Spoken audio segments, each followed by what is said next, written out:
Alhamdulillahirabbil alamin wassalatu wassalamu ala asyrafil anbiya'i wal mursalin wa ala alihi wa sahbihi ajma'in. Subhanaka la ilma lana illa ma 'allamtana innaka antal alimul hakim. Rabbi shrah li sadri wa yassir li amri wahlul 'uqdatam min lisani yafqahu qawli. Amma ba'd. Alhamdulillah ala ni'matil Islam, alhamdulillah ala ni'matil iman wa kafa biha min ni'mah. Alhamdulillah, segala puji bagi Allah Subhanahu wa taala yang memberi nikmat kita Islam iman, yang memberi kita nikmat sehat sempat, yang memberi kita berbagai macam kenikmatan, utamanya adalah kenikmatan untuk mengkaji perkara-perkara yang datang dari Nabi kita Nabi Muhammad sallallahu alaihi wasallam. Allah Subhanahu wa taala mengatakan di dalam Al-Qur'an, "Wa ma yantiqu 'anil hawa in huwa illa wahyu yuha." Nabi Muhammad adalah seseorang yang tidak pernah berucap dari hawa nafsunya, akan tetapi semua yang keluar dari lisan beliau adalah wahyu yang diwahyukan oleh Allah Ta'ala. Dan Nabi Muhammad SAW juga mengatakan, "Innama ana basyarum mithlukum yuha ilayya." Katanya Nabi, saya ini semisal manusia sepertimu, makan seperti kalian makan, minum, tidur, berumah tangga, berkeluarga dan lain sebagainya. Innama ana basyarum mithlukum, perbedaannya adalah yuha ilayya. Saya diberi wahyu oleh Allah Subhanahu wa taala. Itu yang membedakan antara kita dengan para nabi-nabinya Allah, dengan para rasul-rasulnya Allah. Dan Nabi kita Nabi Muhammad SAW menempati kedudukan yang tertinggi di dalam wahyu tersebut, di dalam hadiah ataupun juga anugerah yang Allah Ta'ala berikan kepada segelintir manusia, kepada orang-orang pilihannya, yaitu para nabi dan juga para rasul. Nabi Muhammad SAW menduduki tempat paling tinggi di dalam perkara tersebut. Maka kita punya nabi sebaik-baik nabi, kita punya rasul sebaik-baik rasul, kita punya penyelamat sebaik-baik penyelamat. Kalau kita tidak mempelajari ilmunya Nabi, gak mempelajari syariatnya Nabi, gak mempelajari aturannya Nabi, kira-kira yang ngatur kita ini aturannya siapa? Kita ini bakalan diatur dengan aturannya siapa, bakalan ngikutin standar hidupnya siapa, akan dipengaruhi dengan perkataan-perkataan apa kalau kita tidak megangi apa yang dikatakan oleh Nabi Muhammad SAW. Jadi manusia ketika mereka jauh dari Nabi, ketika jauh dari syariatnya Nabi dan juga aturannya Nabi, mereka hanya akan menjadi permainannya zaman, hanya akan terombang-ambing ke sana kemari, gak punya pijakan yang kuat, gak punya sandaran yang kuat, sehingga rentan sengsara di alam akhirat. Bukan cuma di alam akhirat saja, rentan sengsara bahkan di dunia sebelum di akhirat.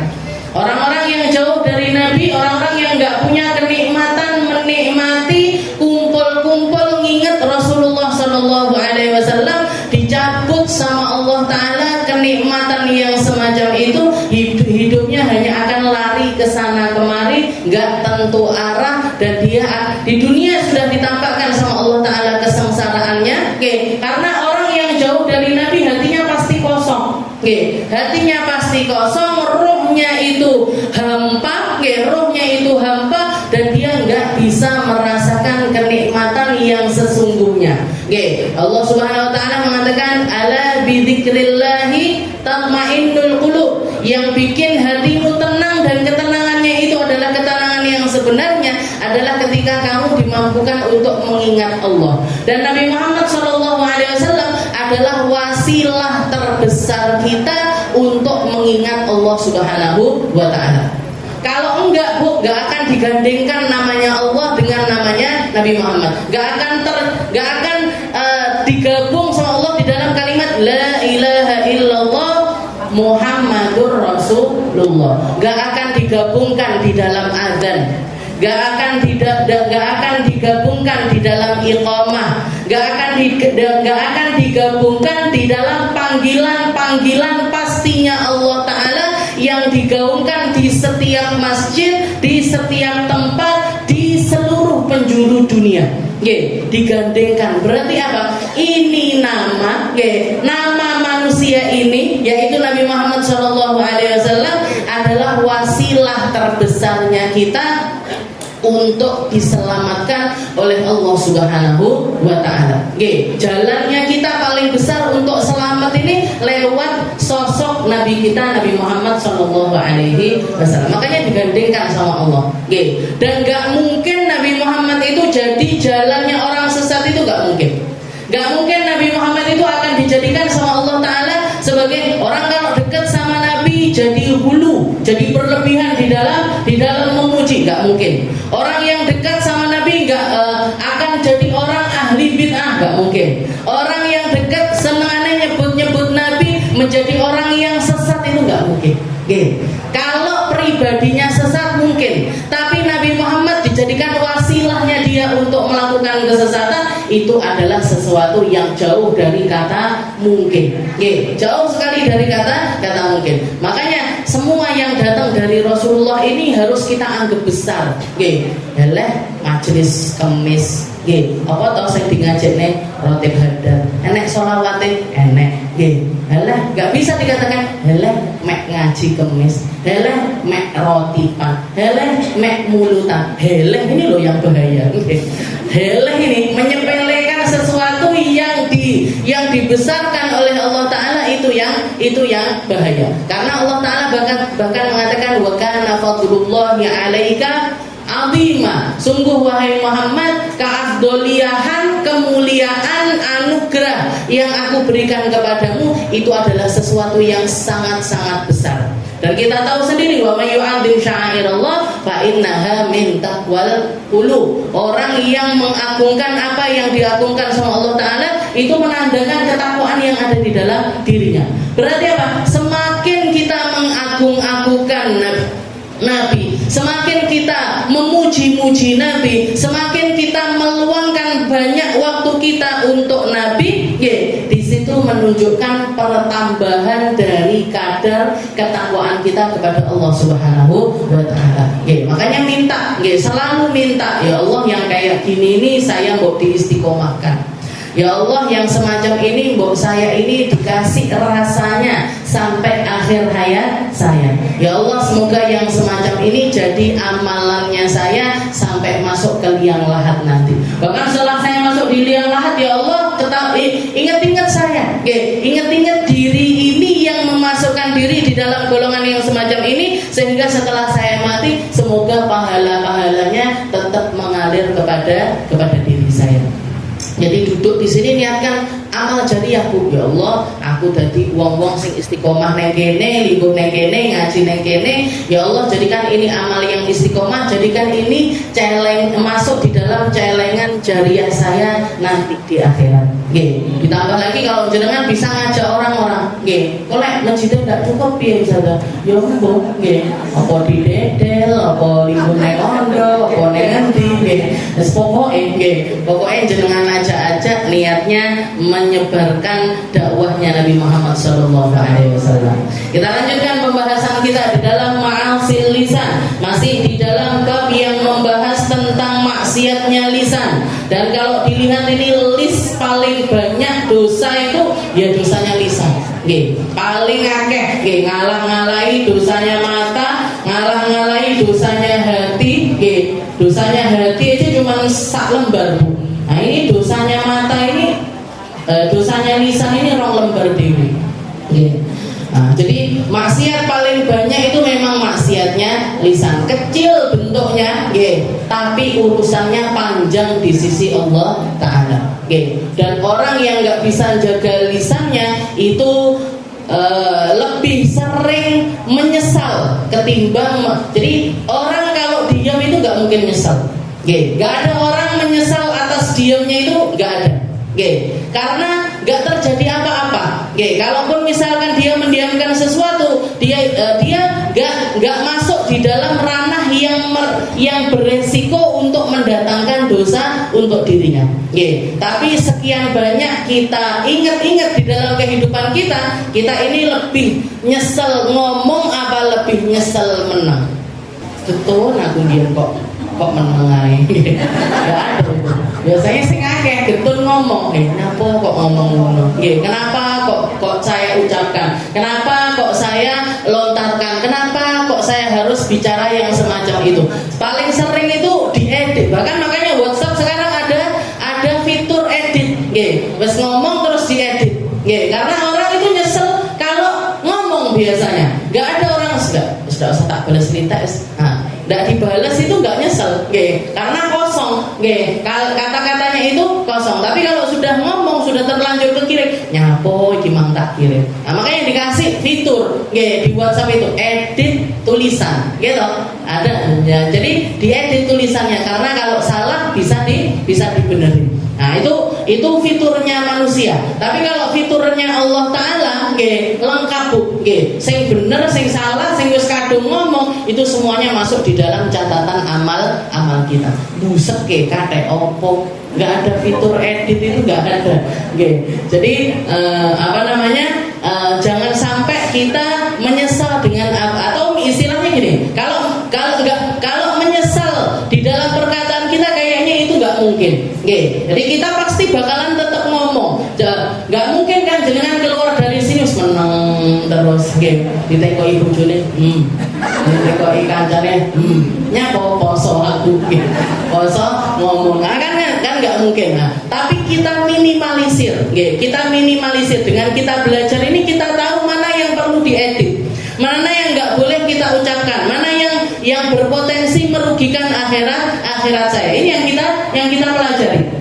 Yang namanya riba, yang namanya namimah, yang namanya tahrish, provokasi dan lain sebagainya, itu dosa-dosa besarnya lisan. Nah di sini Al-Habib Abdullah bin Husain bin Tahir melanjutkan, qala al-alif rahimahullah ta'ala wa nafa'ana bihi wa ulumi fid dharain amin, wal yaminul kadhibah wa al-fadhul qadaf wa hiya kathiratun hasiluha kullu kalimatin tunsab insanan aw wahidan min qarabatihi ila zina fahiya qadfun. Kalau minggu yang lalu kita bahas tentang bohong dan juga bahayanya bohong. Bahkan Allah Ta'ala mewanti-wanti orang yang para pendustanya Allah Ta'ala, orang-orang yang mendustakan apa yang datang dari Allah Ta'ala, itu orang-orang yang tidak mendapatkan hidayah dari Allah. Nabi Muhammad juga ketika ditanya, ya Rasul, halil mu'min yazni, apakah ada orang mukmin itu berzina? Katanya Nabi Muhammad, ada, tapi bertobat dia. Apakah ada orang iman itu dia minum khamr? Ya Rasul, ada, tapi setelah itu dia bertobat. Ya Rasul, apa ada orang iman itu maksiat ini maksiat? Rasulullah jawab, iya ada, tapi taubat. Iya ada, tapi taubat. Iya ada, tapi berubah. Seperti itu terus. Tapi ketika ditanya, ya Rasul, ayat ribul mukmin, apakah orang iman itu bisa berbohong? Katanya Rasulullah, enggak. Orang iman itu enggak akan berbohong.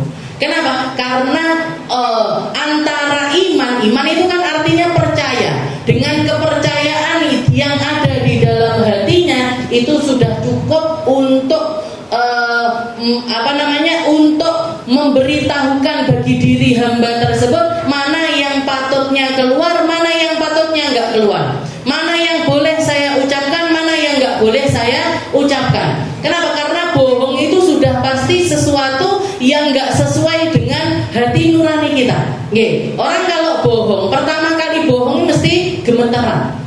Orang pertama kali bohong itu matanya nggak bisa ngapusi, melihat sana, lihat sini, setelah itu kayak orang kikuk, kayak orang yang gesturnya itu nggak bisa dibohongi, nggak bisa bohong kalau dia itu sedang melakukan kesalahan. Tapi ketika dilakukan terus, akhirnya jadi profesornya bohong, profesional akhirnya dia. Jadi karena seringnya berbohong sehingga itu menjadi sebuah kebiasaan, lepas dari diri. Berarti apa? Yang lepas apanya? Yang lepas adalah imannya. Yang lepas imannya berarti filternya ini sudah rusak. yang bikin dia mampu keluar yang benar-benar dan menahan yang nggak benar itu hilang dari diri hamba tersebut. Jadi bersamaan dengan kebohongan yang dia lakukan, hilang juga keimanan yang ada di dalam diri hamba tersebut. Dan orang bohong ini biasanya gandeng, seneng ghibah ketut dia, seneng namimah ketut. Kenapa? Karena modal utamanya itu ya bohong sana bohong sini. Orang suka ngomongin orang itu sudah pasti kebohongannya dia yang dia lakukan sebelumnya itu lebih banyak.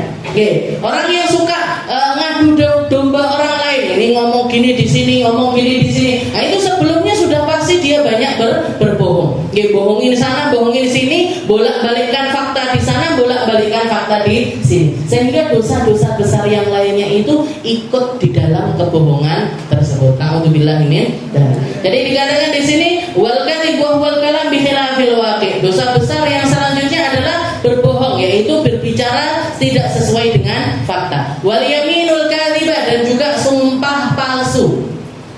Imam Syafi'i mengatakan ma halaftu billahi sadiqan aw kadziban. Katanya Imam Syafi'i, saya sama sekali enggak pernah bersumpah atas nama Allah Ta'ala. Saya sama sekali enggak pernah bersumpah atas nama Allah, baik itu sumpah benar ataupun sumpah bohong, apalagi sumpah bohong. Jadi untuk membenarkan kebenaran saya ataupun membenarkan kesalahan saya, itu saya nggak pernah melakukan sama sekali. Jadi karena orang sumpah itu biasanya sudah ada di pucuk. Jadi debat ngomong enggak, aku ngomong gini, enggak aku begini, enggak aku begini. Nah, puncaknya biasanya untuk membenarkan apa yang dia katakan, untuk membela dirinya, yang dipakai adalah sumpah. Wallahi, demi Allah, aku ndak jikok baksomu misalnya. Nah, dimakan baksonya hilang.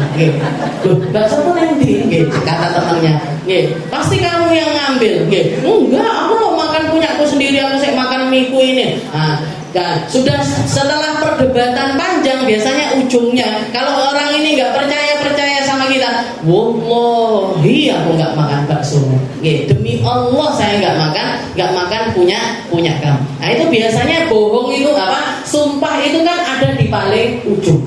Ada di paling ujung. Maka kalau Imam Syafi'i mengatakan, saya nggak pernah pakai namanya Allah Ta'ala untuk membenarkan saya atau untuk klarifikasi, istilahnya untuk membenarkan apa yang keluar dari lisan saya. Mau itu benar, mau itu salah, saya nggak pernah pakai namanya Allah.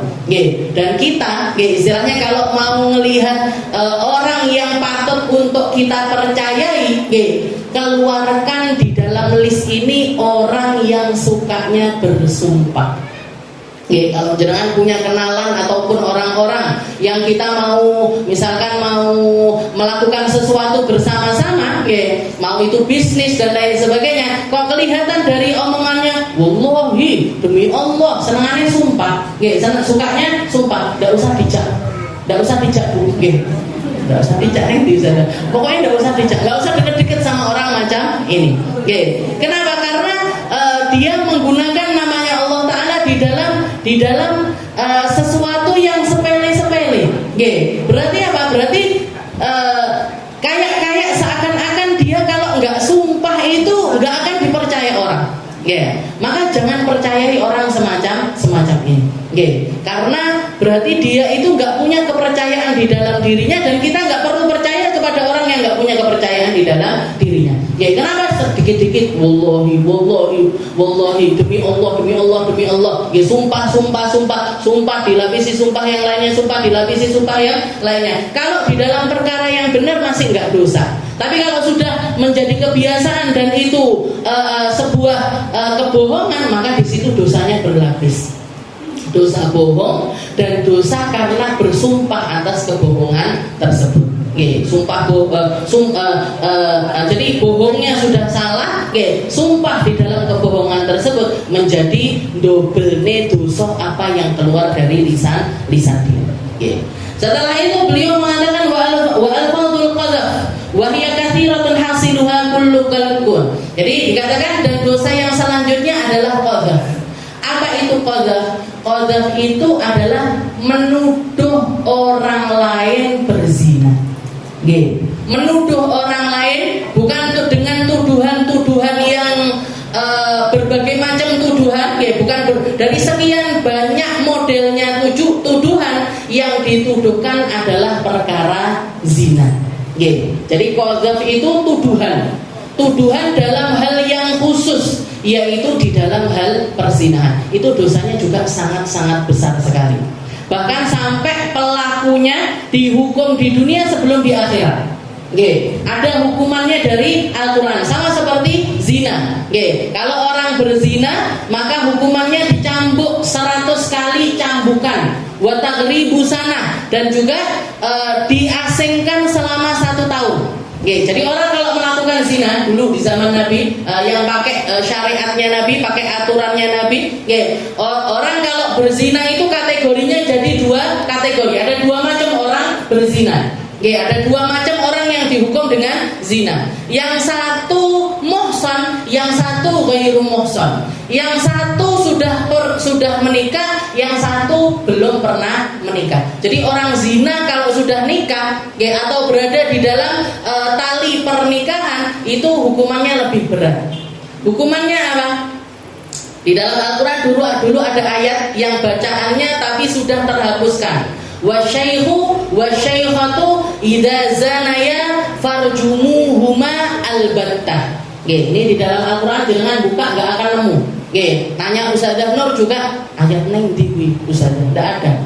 Karena tulisannya terhapus, tapi hukumnya masih tetap berlaku. Jadi hukumnya berlaku tapi bacaannya dihapus sama Allah Ta'ala. Apa bacaannya? Wasyaikhu wasyaikhatu idza zanaya farjumuhuma albattah. Orang laki-laki yang berzina dan perempuan yang berzina dan dia sudah ada di dalam pernikahan, maksudnya syekh itu artinya adalah orang tua, tapi yang dimaksud di situ adalah mereka-mereka yang sudah pernah menikah atau ada di dalam tali pernikahan. Apa hukumannya? Farjumuhuma albattah, dirajam sampai mati. Dirajam sampai mati. Dirajam itu gimana? Ditenggelamkan badannya sampai ke dada. Mau itu laki, mau itu perempuan, ditenggelamkan badannya di tanah sampai sedada. Setelah itu orang sekampung disuruh bawa batu, nggak boleh besar sekali sehingga sekali hantam dia akan mati, nggak boleh juga kecil sekali sehingga sangat menyakiti orang tersebut. Jadi batu-batu yang sedengan-sedengan. Setelah itu masing-masing melempari orang tersebut, harus dipastikan sampai apa? Dipastikan sampai mati. Ini hukumannya pezina yang sudah menikah, atau yang sudah pernah melakukan pernikahan. Karena dia punya yang halal tapi melakukan yang haram. Dia melakukan sesuatu, ada di sampingnya itu orang-orang yang halal bagi dia untuk melakukan hubungan, tapi justru milih yang haram. Ini dosanya besar sekali. Dan ini hukuman dunia. Jenengan bayangkan seperti apa hukuman akhiratnya. Ini hukumannya orang tersebut di dunia. Dan kalau orang zina dan dia tidak dihukum di dunia, di akhirat hukumannya pasti datang kepada orang tersebut.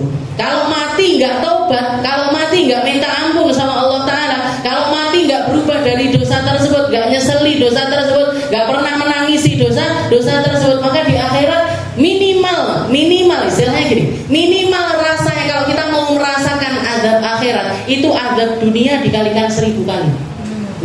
Azab dunia dikalikan 1000 kali itu minimalnya azab akhirat, dan potensi untuk menjadi lebih besar itu besar sekali. Jadi orang berzina itu hukuman dari Allah Ta'ala adalah dirajam sampai mati kalau dia sudah pernah menikah. Kalau belum pernah menikah, nah hukumannya yang ini tadi, dicambuk 100 kali cambukan. Bukan cuma 100 kali cambukan, setelah itu selesai dicambuk 100 kali cambukan, wa taghribu sana. Setelah itu orang ini harus diasingkan ke negeri lain selama 1 tahun. Buat apa? Untuk membersihkan dirinya. Biar orang-orang otomatis kalau dicambuk ini, ya kalau yang sudah mati kan selesai urusannya, sudah nggak dengar apa-apa lagi, sudah nggak jadi omongan mati wongnya. Sing zina itu sudah mati dia, sudah dirajam sama Nabi Muhammad SAW.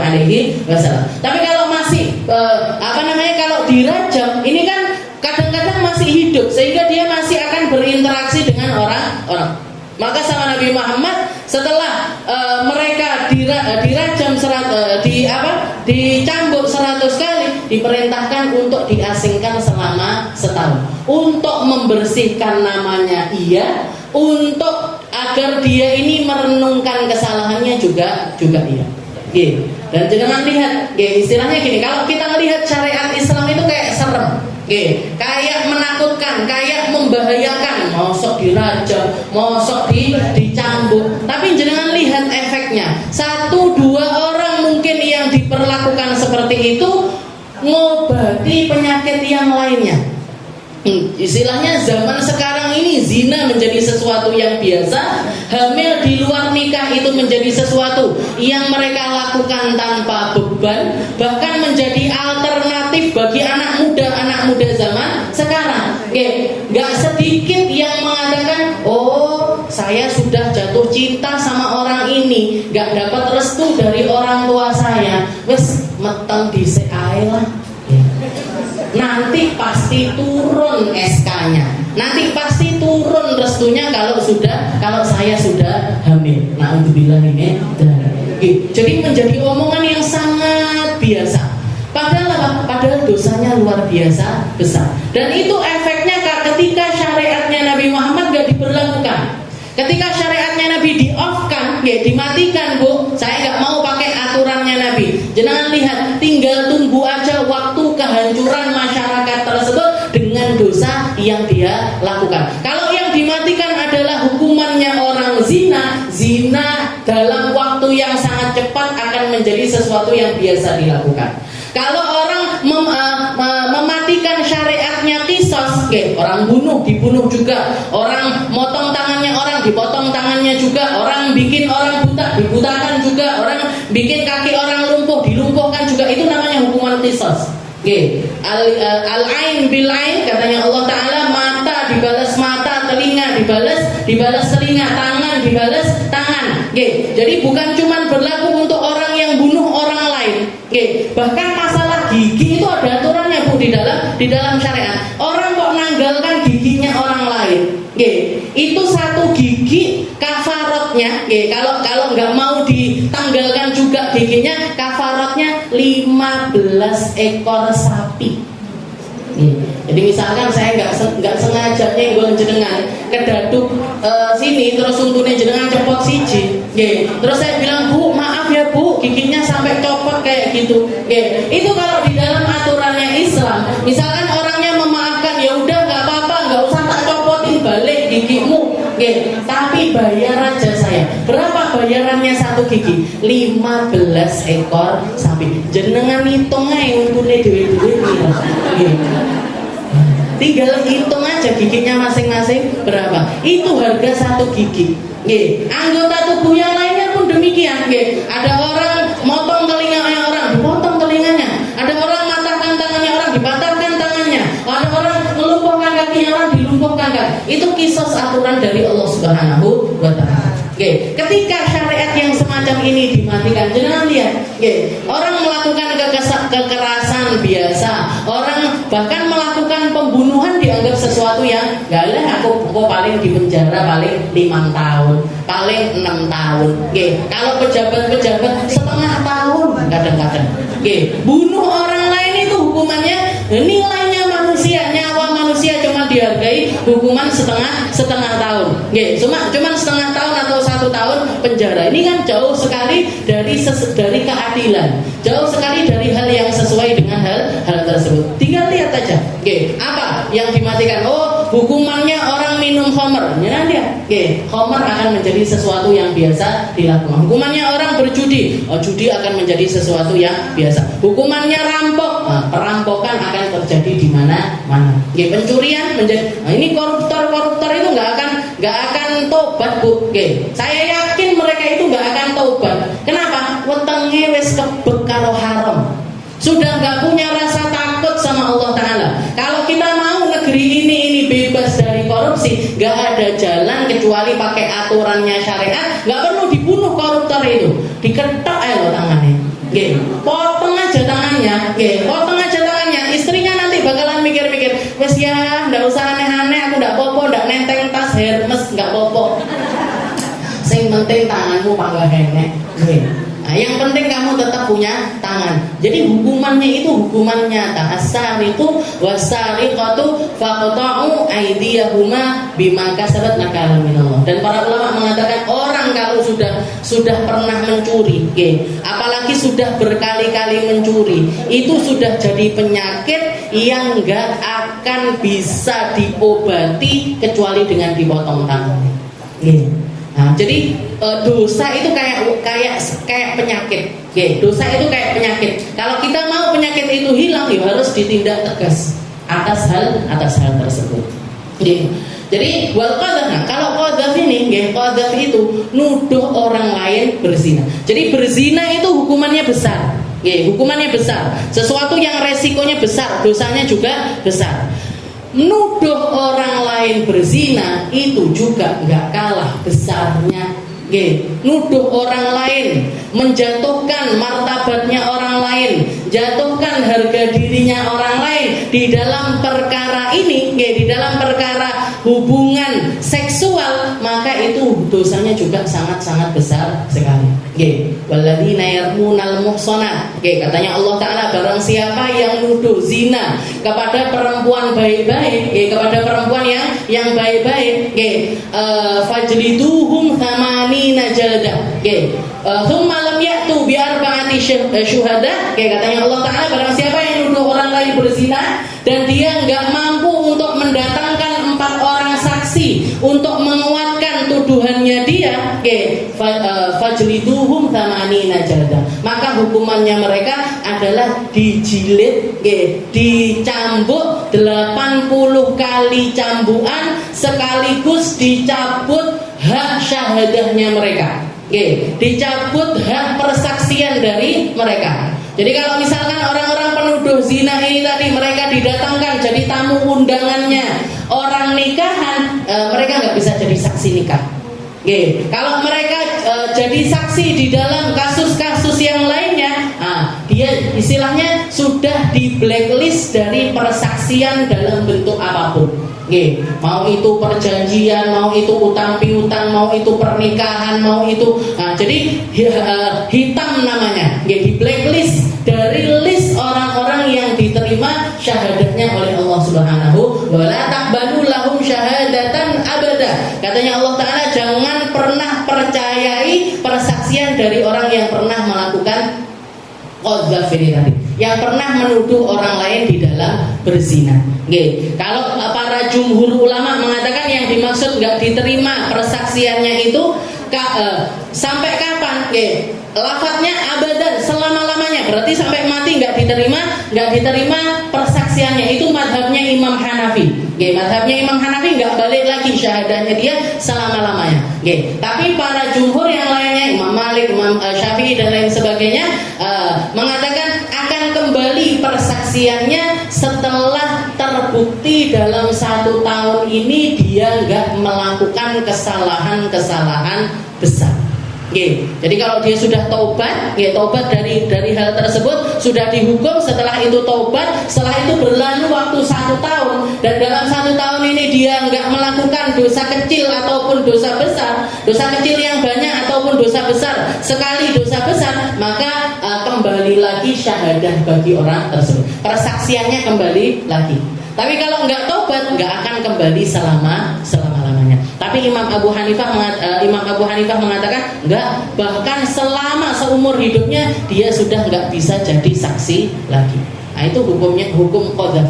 Dan Allah Ta'ala mengatakan wa ulaika humul fasiqun. Mereka lah orang-orang yang dianggap fasik oleh Allah Subhanahu wa Ta'ala. Jadi nuduh orang lain berzina itu hati-hati. Mau itu sharih ataupun kinayah, dosanya besar. Mau itu pakai lafaz-lafaz yang jelas, kelihatan misalkan ngelihat orang nggak nutup aurat secara sempurna, terus keluar ucapan, paling wong iki, paling orang ini nggak nolak kalau dipegang sama laki-laki. Nah, ini kan kinayah. Jadi di sini dikatakan wal qadha wa alfadzul qadha fa hiya katsiratun. Jadi lafaz qadhaf itu macam-macam. Tuduhan itu modelnya bisa macam-macam. Hasiluha kullu kalimatin tunsabu insanan aw wahidan min qarabatihi ila zina. Tapi maksudnya sama. Ketika seseorang menuduh orang lain melakukan zina, mau itu pakai kalimat yang jelas atau kinayah ataupun samar semacam itu, dosanya tetap adalah dosa qadzaf. Tapi bedanya kalau lafadznya itu lafadz yang jelas, dia langsung dihukum dengan hukumannya qadzaf. Tapi kalau lafadznya itu kinayah, masih membutuhkan penjelasan yang lainnya, nggak bisa langsung dihukum. Yang sharih ini semacam apa? Yang sharih yang jelas itu semacam apa? Ya kalimat-kalimat yang mengatakan, kamu pezina, kamu pelacur, kamu yang pernah tidur sama laki-laki ini, kamu yang pernah tidur sama perempuan ini. Nah, itu berarti semuanya adalah lafaz qadzaf. Yang bisa menggugurkan dosanya kalau dia nggak bisa membuktikan 4 orang saksi di dalam persaksian tersebut, maka dia mendapatkan hukuman yaitu 80 kali cambukan. Kalau nggak juga, kalau dihukum kita nggak ada hukuman 80 kali cambukan. Kalau dia nggak bertaubat dan menebus kesalahannya yang setara dengan 80 kali cambukan, maka dosanya akan tetap ada di dalam orang tersebut. Panggah dosa terus. Nabiullah Adam aja yang melakukan satu kesalahan ketika Allah Ta'ala mengatakan, ya Adam la taqrab hadhihi syajarah, wahai Adam jangan dekat-dekat sama pohon ini.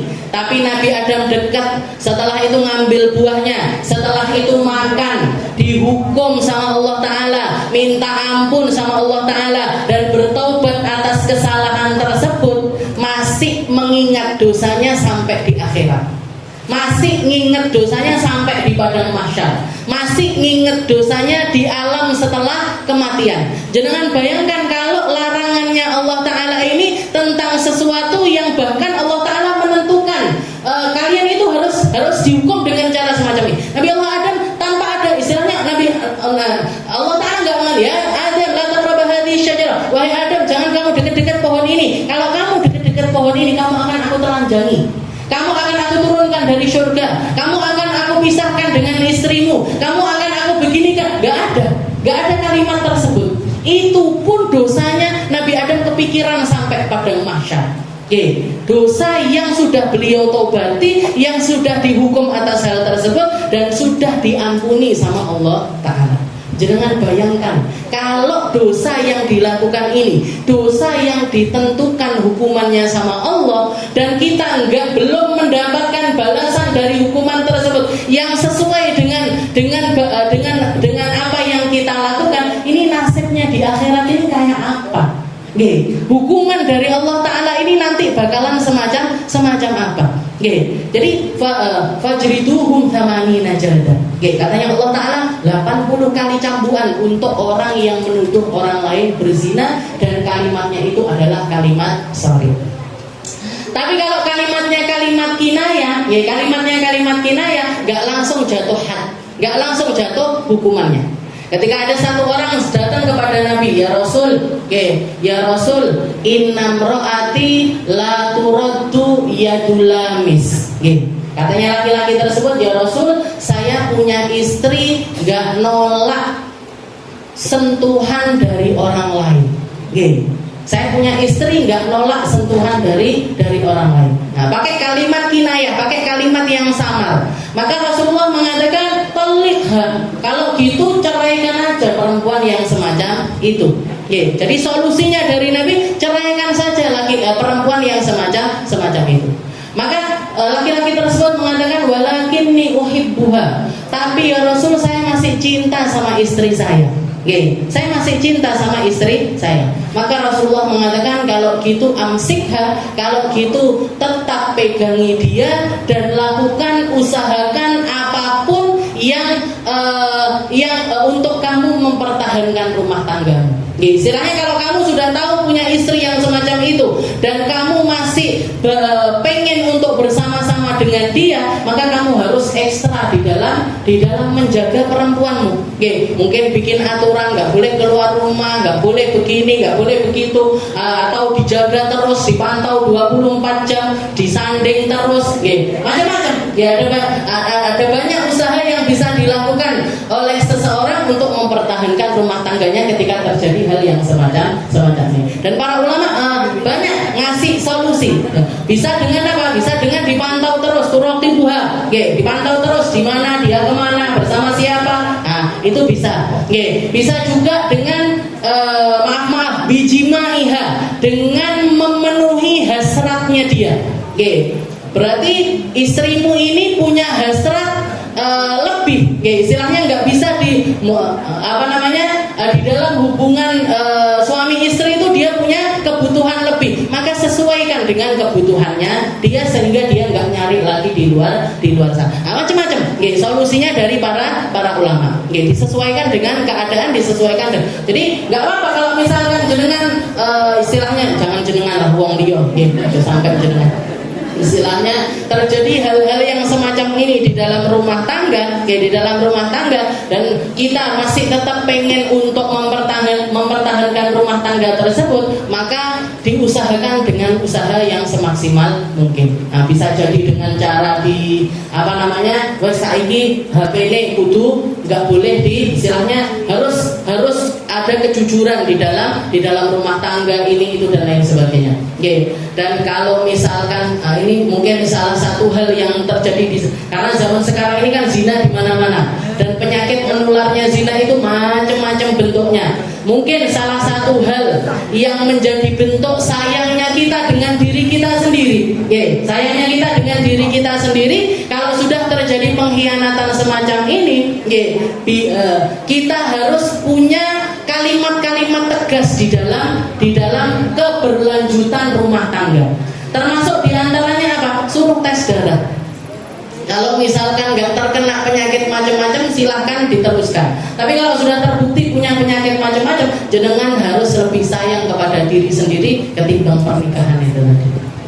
Jadi tindakan tegas di situ boleh dilakukan. Jadi kalau lafadznya kinayah masih ada jalan keluar, nggak dihukum istilahnya seperti itu. Tapi kalau sudah kalimatnya itu kalimatnya itu jelas, maka mutlak sama Nabi Muhammad diperintahkan untuk dihukum. Seperti juga terjadi kepada salah satu sahabat namanya Hilal. Ada salah seorang sahabat namanya Hilal bin Umayyah. Hilal bin Umayyah ini datang kepada Nabi menceritakan perihal istrinya yang melakukan zina. Jadi langsung pakai kalimat, ya Rasul, innamraati zanat. Ya Rasul, istriku berzina. Maka Rasulullah mengatakan al-bayyinah awhad ala dhahri. Katanya Nabi, datangkan 4 orang saksi. Kalau kamu nggak bisa mendatangkan 4 orang saksi, kamu yang saya cambuk 80 kali cambukan. Dia ulangi kalimatnya lagi, ya Rasul, innamraati zanat. Ya Rasul, istriku berzina. Dan kalau misalkan saya harus pergi untuk nyari 4 orang saksi, wes barini zinanya. Siapa yang mau jadi saksi? Ketika saya manggil 4 orang, dia sudah selesai dari urusannya, dan 4 orang ini datang nggak akan bisa menjadi saksi dari apa yang saya ucapkan. Tetap kalimatnya Nabi, al-bayyinah au had ala dhahri. Pokoknya aturannya Allah, datangkan 4 orang saksi. Kalau kamu nggak bisa mendatangkan 4 orang saksi, kamu yang akan saya hukum. Gak terima Hilal ini, keluar dari hadapannya Nabi sambil mengatakan, ya Rasul, innallaha alimun bi anni shadiq. Ya Rasul, Allah Ta'ala maha tahu kalau apa yang keluar dari lisan saya ini adalah sebuah kejujuran.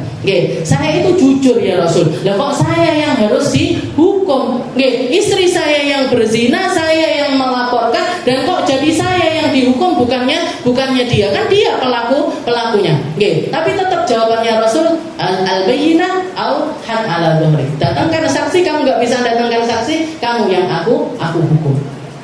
Akhirnya dia mengatakan, ya Rasul, saya ini orang yang benar, dan orang benar gak akan mungkin dikecewakan oleh Allah Subhanahu wa Ta'ala. Maka pasti Allah Ta'ala akan menurunkan solusi jalan keluar untuk diriku. Saya gak salah, kenapa kok saya yang dihukum?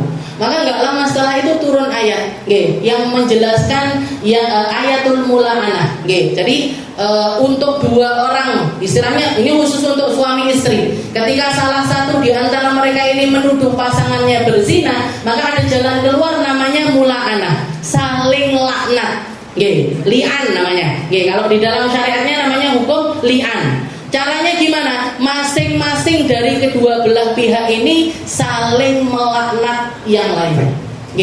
Jadi bersaksi dengan persaksian lisannya untuk memenuhi kuota 4 orang saksi ini tadi. Maka dia bisa menambalnya dengan cara melakukan persaksian dengan dirinya sendiri. Jadi Allah Ta'ala mengatakan di dalam Al-Quran, walladzina yarmuna azwajahum wa lam yakul lahum syuhada illa anfusuhum fa syahadatu ahadihim arba'u syahadatin billahi innahu laminas shadiqin.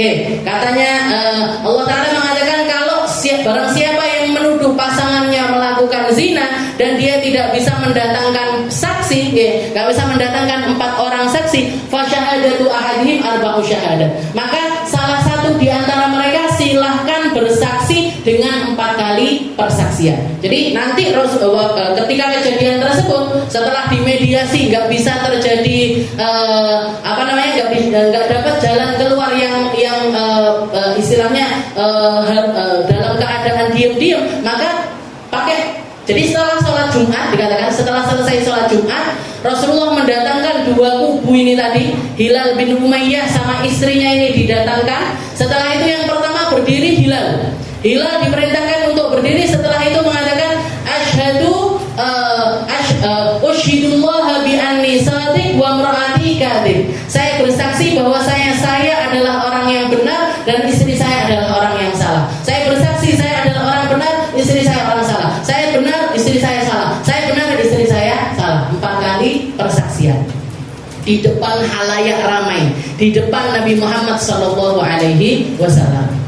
Dan yang kelima yang kunci dari syahadat tersebut, kunci dari li'an tersebut, wal khamisatu anna la'natullahi alaihi in kana minal kadhibin. Dia juga harus bersaksi wa anna la'natullahi alayya in kuntu minal kadhibin.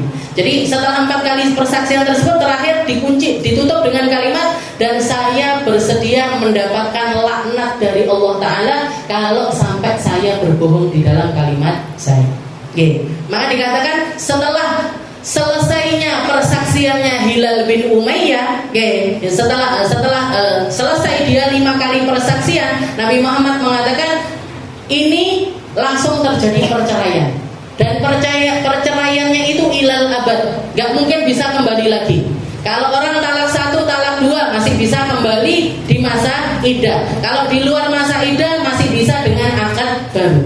Kalau sudah 3 kali cerai itu namanya talak bain, gak bisa kembali lagi. Tapi masih bisa kembali kalau ada muhallil. Tahu jenengan muhallil?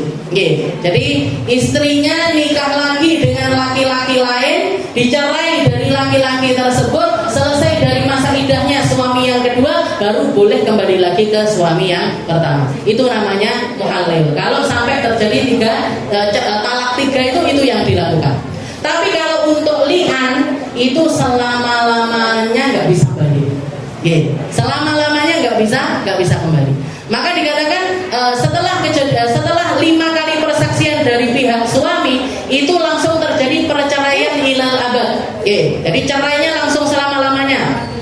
Setelah itu kalau si istri ini hamil, karena di situ Hilal juga dia melakukan hal tersebut karena istrinya ini dalam keadaan hamil. Jadi anak yang dikandung ini tidak lagi dinasabkan kepada Hilal bin Umayyah. Jadi pelepasan istilahnya pelepasan nasab dari bayi yang dikandung oleh perempuan tersebut. Jadi cerainya cerai selama-lamanya. Setelah itu bayi yang dikandung ini bukan anaknya. Dan yang ketiga, langsung haknya itu berpindah, hukumannya itu berpindah. Yang pertamanya ada di pundak Hilal bin Umayyah, langsung pindah ke pundak istrinya. Kalau Hilal bin Umayyah tertuduh atau hukumannya kriminalnya adalah kriminal qadzaf atau menuduh orang lain berzina, hukumannya 80 kali cambukan, berpindah ke istrinya yaitu perzinahan dengan hukuman 100 kali cambukan. Dan karena dia sudah menikah, maka hukumannya adalah dirajam sampai mati. Tapi karena di sini tetap lemah tanpa saksi, Allah Ta'ala melanjutkan di ayat yang selanjutnya, wa yadra'u anhal adza an tashhada arba'a syahadatin billahi innahu laminal kadhibin. Kalau si perempuan ini mau melepaskan hukumannya juga, dia dipersilahkan untuk berdiri melawan, bersaksi juga atas nama Allah Ta'ala bahwasanya suaminya lah yang berbohong. Dan itu dilakukan sama istrinya Hilal. Langsung dia berdiri dan dia mengatakan asyhadu annahu minal kadhibin, usyhidullah annahu minal kadhibin, usyhidullah 4 kali. Saya bersaksi bahwasanya dia bohong 4 kali. Dikatakan setelah 4 kali persaksian, Rasulullah sampai sempat mengatakan, ya wahai perempuan, azab dunia itu lebih ringan dibandingkan azab akhirat. Wa innahal mujibah, dan kalau sampai kamu menyelesaikan sumpahmu, maka disinilah li'an itu terjadi. Istilahnya selesainya dari aturannya Allah Ta'ala ini selesai di sini. Yang ini enggak dihukum, yang ini juga enggak dihukum, tapi kamu akan mendapatkan balasannya nanti di akhirat. Dikatakan setelah 4 kali persaksian ini istrinya sempat maju mundur. Istrinya Hilal ini sempat maju mundur. Tapi setelah itu dia mengatakan, wallahi demi Allah, la afdahu qaumi ba'da. Saya enggak mau mempermalukan kaumku. Saya enggak mau mempermalukan orang keluargaku sendiri. Maka yang terakhir dia mengatakan, jadi Allah Ta'ala wal khamisatu anna ghadaballahu 'alaiha in kana minas shadiqin. Dan dia bersedia untuk mendapatkan murkanya Allah Ta'ala. Jadi syahadah yang terakhir dia diperintahkan untuk mengatakan wa anna 'alayya ghadabullah in kana minas shadiqin. Saya bersedia mendapatkan murkanya Allah Ta'ala kalau suami saya yang benar. Maka ini yang namanya li'an. Jadi ini bersaksi 5 kali persaksian, ini bersaksi 5 kali persaksian, terjadilah jadi yang ini enggak dihukum dengan qadzaf, yang ini juga enggak dihukum dengan zina. Semuanya bebas dari hukuman dunia, tapi Allah Ta'ala Maha tahu atas apa yang terjadi. Dikatakan setelah selesai kejadian tersebut, Rasulullah mengatakan, kalau misalkan perempuan ini nanti hamil dan anaknya ciri-cirinya semacam ini, matanya ada semacam ini, kakinya semacam ini, dan lain sebagainya, ketahuilah bahwasanya itu lisyarik. Jadi itu ada bukan anaknya Hilal, tapi anaknya pasangan zinanya dia. Namanya Syarif. Jadi ada orang lain yang dituduh karena suaminya nuduhkan istri saya berzina dengan orang ini ya Rasul. Dan ternyata benar, begitu lahir anaknya kayak yang deskripsikan sama Rasulullah SAW. Tapi ini aturannya Allah Ta'ala. Jadi qadzaf itu dosanya besar. Nuduh orang lain berzina itu enggak kalah fatalnya dengan zina itu sendiri. Kalau perbedaannya cuma 20 cambukan. Kalau zina 100 kali cambukan, kalau qadzaf 80 kali cambukan. Imma sharihan mutlaqan au kinayatan wa yuhaddul qadzif ila 80 jaldah waraqiq nisfuha. Kalau yang melakukan qadzaf itu adalah orang yang budak, tapi zaman sekarang enggak ada perbudakan. Kalau misalkan yang melakukannya budak, maka hukumannya adalah separuh dari orang merdeka. Jadi budak itu selalu apapun di dalam syariat mereka ini separuhnya. Kayak misalkan iddah, iddah itu kalau perempuan ditinggal wafat suaminya kan 4 bulan 10 hari. Kalau perempuan budak ditinggal wafat suaminya, iddahnya dia cuma 2 bulan 5 hari. Kalau perempuan dicerai 3 3 kali sucian, ya 3 kali sucian, 3 kali masa suci, ya. Maka kalau budak cukup dengan 2 kali masa suci, ya. Jadi semuanya separuh-separuh. Hukuman pun demikian, ya. Kalau misalkan orang merdeka yang berzina 100 kali cambukan, kalau budak 50 kali cambukan. Kalau qadzaf 80 kali cambukan, budak 40 kali cambukan. Wa minha sabbu sahabah wa syahadatu zur wal khalfu fil wa'd idza wa'adahu wa huwa yudmirul khalaf. Wallahu a'lam bissawab. Insyaallah kita lanjutkan di pertemuan yang selanjutnya.